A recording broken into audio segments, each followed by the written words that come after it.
Yo, how's it going everybody? You got Sketch here and welcome back to the channel. On this episode we're taking a dive into the world of survival horror, and as the saying goes, in space, no one can hear you scream. Today we're looking at Dead Space, developed by EA Redwood Shores, better known as Visceral Games, and published by Electronic Arts for the Xbox 360, PS3, and PC, releasing in 2008. This interstellar thriller is the first of three mainline games, and its debut certainly caused a stir in the horror jar, with a terrifyingly gnarly experience throughout the game's run. This would also spawn a few spin-offs and an upcoming remake which we should be seeing this coming January, but for today we'll look at the entry that started it all and check out the Xbox 360 version. Let's power up our rigs and see how this story begins. You take the role of systems engineer Isaac Clarke as you work alongside a search and rescue team on the USG Ishimura, which has gone quiet after receiving a distress call from his girlfriend Nicole. Your ship is heavily damaged upon arrival, leaving you stranded, and it's up to you and the remaining team to find a way off the vessel and find Nicole amongst the numerous areas of the craft. The ship has been infiltrated by alien zombies referred to as the Necromorphs, and all you've got is your resource integration gear, some odd mining tools, and a few weapons scattered about the facility. Your overarching mission,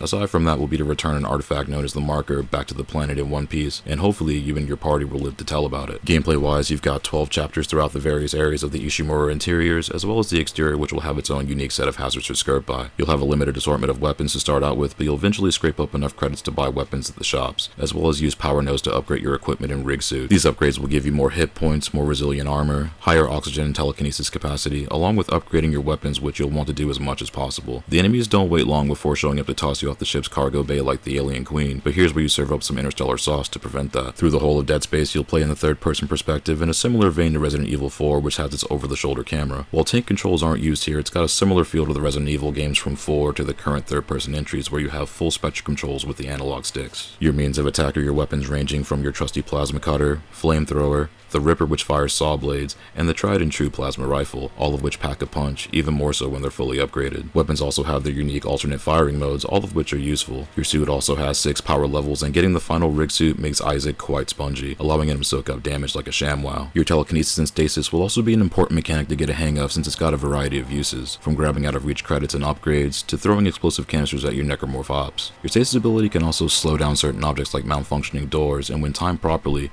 will be the key to solving a few of the environmental puzzles amongst the craft. You've also got the ability to ping your objectives, dropping breadcrumbs to guide you if you get lost. As far as the combat, there's really only 3 things to keep in mind. If it's glowing, shoot it. If it has limbs, remove them. And if all else fails, run. You can get pretty creative with how you dispatch your opposition, but they're often just as cunning and at times more resilient than you. There are a lot of ways to meet your demise here in Dead Space, though there's even more ways for you to eviscerate your foes. Once you clear the game, you unlock the new Game Plus and carry your rig and weapons over along with your credits and nodes, and these runs allow you to become a walking tank, loaded for bear, and often overflowing with credits and upgrade points. The first run, however, is going to grind you through its choppers, and at times even body your remains. Traveling throughout the Ishimura is broken up by numerous areas and will have several save points, shops, and upgrade benches. It's also a good idea to search as much of the ship as you can to find rare items and power nodes. Just bear in mind the risk of getting murked by whatever might be around that next corridor. Crew and team members will often be in contact, briefing you on the situation as it unfolds, and there will be a few twists along the way, some of which are predictable, coupled with several surprises. It's not all about the action though, and there is also an emphasis on puzzles and inventory management, especially on the first run. You'll notice that your inventory can get full rather quickly, and you can either use or drop items you have an abundance of, or you can sell them at shops to fetch some extra credits. On the first run, you'll likely run out of some items, especially ammo, so placing your shots is crucial. If all else fails, you can melee attack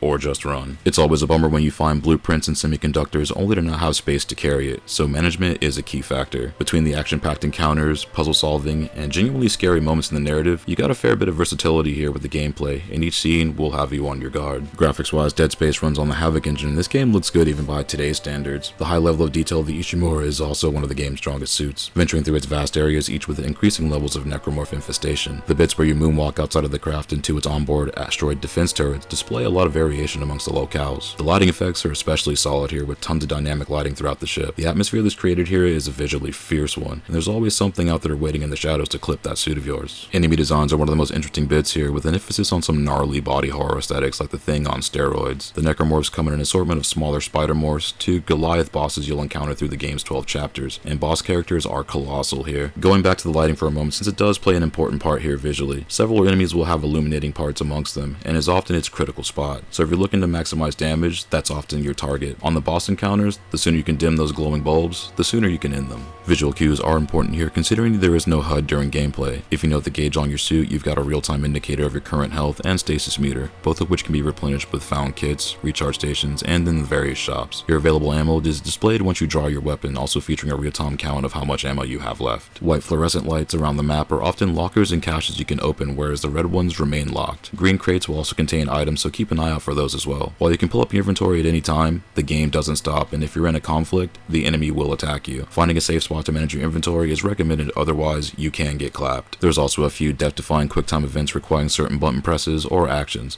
along with several jump scares and surprise attacks, so you get a liberal dose of pulse-raising visuals here. Enemies also have a lot of animations and attack behaviors, so seeing each move is interesting. Between each enemy type, you'll also encounter a nemesis character that you really can't stop until the latter end of the game, so the Resident Evil in space vibe is definitely there. The animations of all the ways you can get bodied are also one of the game's highlights, containing at least a few dozen ways to expire. Your attacks are just as lethal with a well-placed plasma chop or a well-timed ripper blade slicing through a room. You can decorate your surroundings in various shades of necromorph viscera. The environments of the Ishimura are also pretty sick, ranging from the labs to the mess halls, all with vivid detail. The bits where you leave the ship and go into zero gravity are also pretty sick, and these environments are cool to explore. There's a lot going on in the background depending on where you're at on the ship, and the further in you go, the more devastated it gets. The sections where the infestation is dense are some of the craziest looking areas on the ship, with some truly horrifying sights. The vacuum of space is also majestic here, and also has a lot of treasures out there if you want to go looking for them, but you don't have much time to admire the scenery, otherwise you will run out of oxygen. Visually, Dead Space is definitely unique in its design aesthetic, utilizing some interesting cinematic techniques and character animation. The original entry to the series was quite the debut and definitely left an impression to those that played it back when it released. After seeing the trailer a few days ago, I'm curious to see how the remake will be running on the Frostbite engine, which is releasing next year. Even more curious if the original development team was involved with the project at all. Guess we'll see soon enough this coming January. Sound-wise, Dead Space has atmosphere absolutely nailed with its audio design that only adds to the often unsettling nature. The sounds of steam spraying from pipes and vents amongst the facility are always a concern, making players wonder what lies ahead. Weapon audio is especially crunchy here, with each gun having some ferocious sound. There's overarching dialogue throughout the run, which has some pretty solid voice acting with a decent plot that rolls in classic tropes while creating a few of its own. The combat audio is also punchy with heavy resonance as you stomp out your enemy's remains. The developers paid some special attention to the audio design here, and it stands out amongst a lot of other survival horror titles. The zero gravity and outer craft segments muffle the sound to add a bit of realism even. The soundtrack scored by Jason Graves is a dark and brooding composition centrally based around the source material. The tunes here are more atmospheric and have that sci-fi horror, almost slasher movie vibe from start to finish, with its audio stabs and orchestral sound during the more fervent encounters. Graves went on record to state that he took inspiration from The Shining, and much like the film,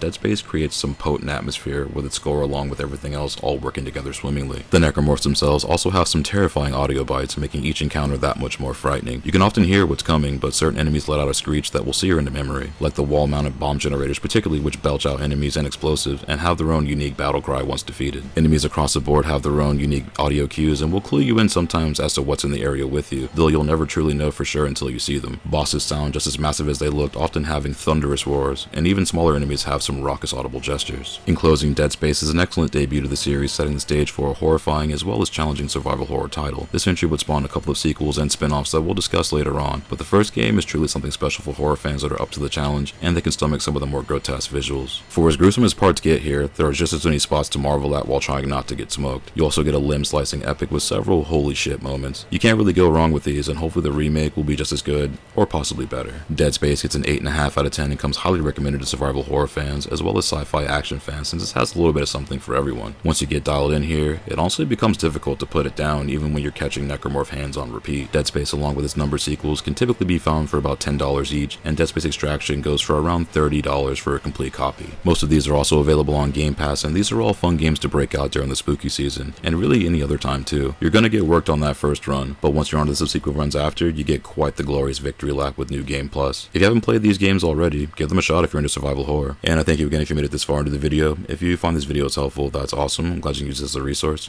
Check back often, we'll have more reviews and commentaries coming up in the near future, but until then, take it easy and stay safe out there. I'll see you on the next one.